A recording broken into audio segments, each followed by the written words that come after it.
Launching America on a commercial spacecraft, a NASA astronaut is headed back to the space station, and new close-up imagery of asteroid Bennu. A few of the stories to tell you about this week at NASA.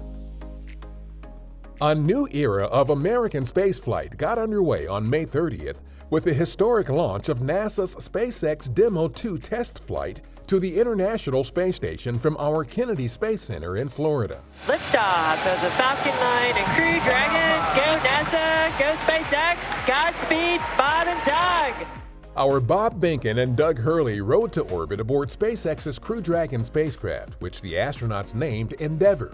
It was the first launch of Americans on an American spacecraft from the U.S. in almost 9 years. Other firsts during the journey included the first on-orbit tour inside the Crew Dragon.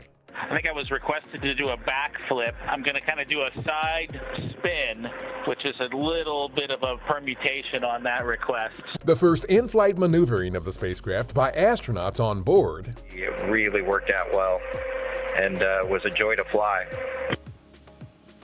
And I'm guessing it was the first time a space vehicle was flown with a touchscreen. And one of the crew's first views of Earth from Crew Dragon. Good morning, Dragon. We hope your evening aboard Endeavour was restful. The next day, several hours after the first crew wake-up call on Crew Dragon, Dragon's coming up on just 100 meters away from the space station.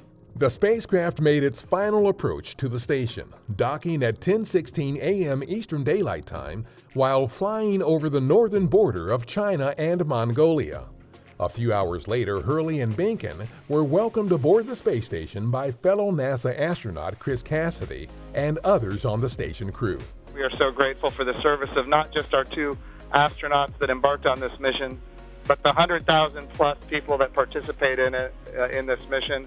The astronauts are scheduled for an extended stay at the space station. The mission is an end-to-end test flight to eventually certify SpaceX for regular crew flights to the station as part of NASA's Commercial Crew program.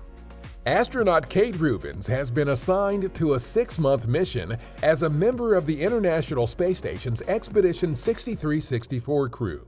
She is scheduled to launch with 2 Russian cosmonauts October 14th from the Baikonur Cosmodrome in Kazakhstan. This will be her second spaceflight. In 2016, she spent 115 days in space as a member of the station's Expedition 4849 crew. Our OSIRIS-REx spacecraft captured images seen in this mosaic during a reconnaissance pass over Osprey, the mission's backup sample collection site on asteroid Bennu. The spacecraft passed just 820 feet above the site, the closest from which Osprey has been imaged. OSIRIS-REx is scheduled to make its first sample collection attempt at primary site Nightingale on October 20th.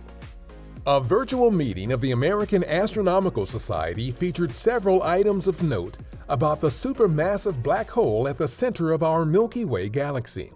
This included some insight from our Hubble Space Telescope about a cataclysmic explosion there about 3.5 million years ago. A new virtual reality experience based on data from several telescopes, including our Chandra X-ray Observatory, and new research from the Sophia Airborne Observatory about how materials at the center of the Milky Way are affected by magnetic fields at play there. That's what's up this week at NASA. For more on these and other stories, follow us on the web at nasa.gov/twan.